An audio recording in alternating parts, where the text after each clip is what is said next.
So I'm going to teach you guys a new strategy to organize your work and make sure you do all those steps clearly today.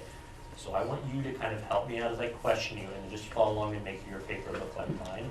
Afterwards, I'm going to put it up here so we can all use it, okay? So let's look at this first problem. Who can raise their hand and tell me what's the first step? What am I going to do first when I see a word problem like this? Okay, what am I going to do first? Okay, so let's re-annotate it together. Ready? Finger on the first word. Ready, set, read. Miss Santor divides 36 students into 6 equal groups for a field trip. How many students are in each group? Before I read and annotate, there's actually something else I like to do before that. Can you guess what I might like to do before that? What am I going to want to underline? The question.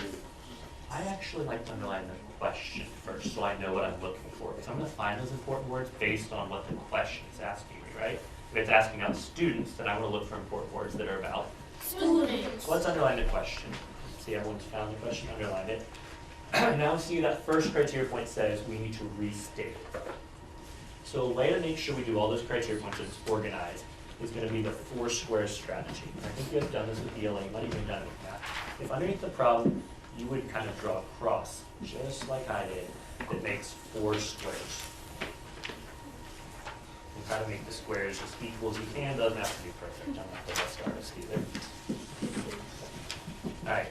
And now, if you hang on a second, if you actually write read at the top of this top square, plan in the second one, and solve in this one.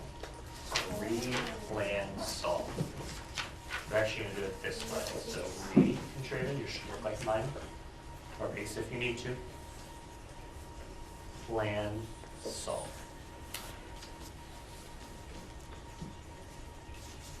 Now in our read step, this is all about reading the problem. So what do you think we're going to write in that read box?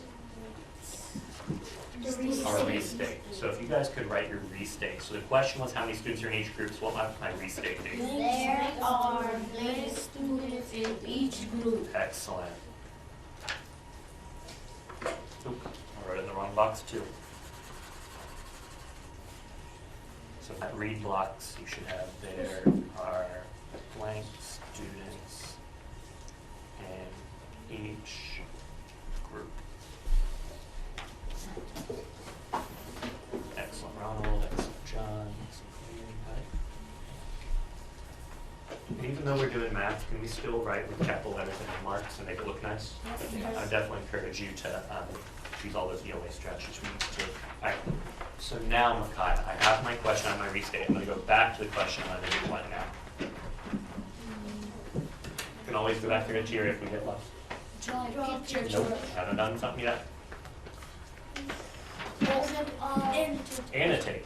So we're looking for important details. The question is talking about students. So what should we look for details about in the question? Students. So let's go.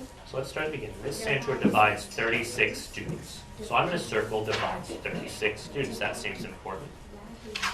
Into 6 equal groups for a field trip. What else might I circle? 6 equal groups. 6 equal groups. That's talking about the students.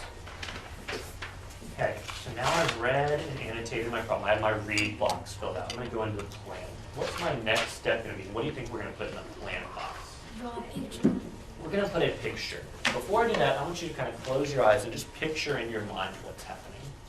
So we have Miss Santor, and she's dividing 36 students.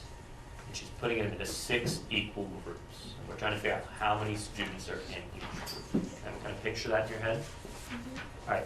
I want you to just kind of draw me a little picture in your plan box about what that might look like. You can use one of the strategies we talked about, or if you just want to draw something out that makes sense to you.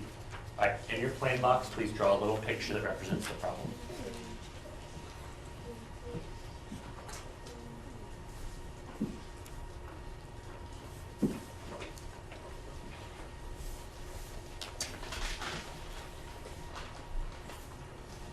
Excellent job.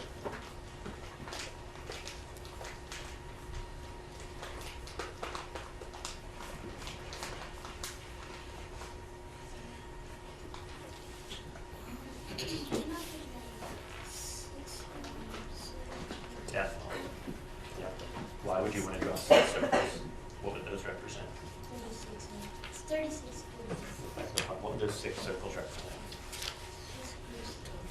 Excellent. So I see some of us starting to draw buses and students with field trip. That's fine, because that'll help your brains work. But is it going to be easy to draw 36 students in 6 buses or 6 groups? So Contradian, what did you start to draw? So I start to draw 6 circles with 36 in them because Will 36 be in each group? We're taking that 36 and what are we doing with it? We're splitting it into 6 groups. So I'm going to show you guys how I would draw a picture representing 36 split into 6 groups. I might draw a rectangle and I might split it into 6 groups. Do I know how many are in each group yet? No. What am I trying to find? That's what I'm trying to find. So I might put a question mark above that. But do I know how many groups there are? No. Careful not to say it. Go back to the problem. Do I know how many groups there are? How many groups are there? 6. So I could write 6 groups, and do I know the total? 30. Ronald, before you say something, I need you to go back to the problem. Do I know the total? How many total students there are? 36. So please write 36 students. This would be a lot easier. You're always welcome to draw a little school bus or person, get your mind thinking as you visualize the problem. But as you draw the model, it would probably make more sense to kind of do boxes or circles or an array, something. Yep, exactly. Okay. Now I want you to visualize again. We have 36 total students, and we're putting them into 6. Want to picture that happening in your mind? Think about what operation, what's our next step in our criteria review? What are we going to have to write? Number sentence. So we got to figure out our numbers and our operation. So what operation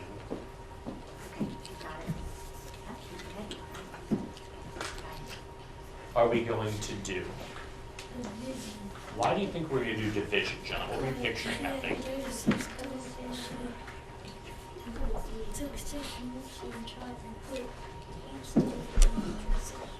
Okay, we have 36 students and we're splitting them into 6 groups. So would it make sense that we're putting those together and multiplying? We don't want to multiply 36 by 6. I can tell me how many in each group? No. We could divide it. If we divide 36 into 6 groups, will that tell me how many are in each group? So let's write our number sentence. So what's our number sentence going to be? 36 divided by 6 equals, and let's try to use, this still will go in the plan box. This still will go in the plan box. Let's try to use a variable in here like we've learned. So instead of putting blank or question mark, what might I put in there? What letter might I put to represent this problem? Why would I put S? For students. So I have 36 students divided into 6 equal groups, and that's going to tell me S students are in each group. And make sure to curve your S so it won't look like a 5. And then I can put S equals. All right, last step. We're almost there, guys. So now I have my number sentence. What am I going to do now? Solve it correctly with a strategy. What's a strategy you guys might want to use to solve 36 divided by 6? I hear a lot of people saying skip counting. What am I going to skip count to? 6. And what am I going to skip count by? 6. Like you guys saying, we're going to skip count by 6s until we get to, 36. and then how many are in each group? We're going to count the number of groups. So in the solve, I want you to do what you just said. Let's skip count by 6s until we get to 36. So let's start. 6, 12, 18, 24, 30, 36. Okay. And I like to put commas between mine so the numbers don't run together. And then I see Ronald numbering under each of them to see how many he has. So how many groups of 6 do we have? 6. So it's 6. So what is S equal to? 6. And how many students are in each group? 6. So if you want to go back and plug in S equals 6 and then you restate, there are 6 students in each group. This is what an exemplar problem is going to look like. I'm going to put it up on the board to show us what our work should look like.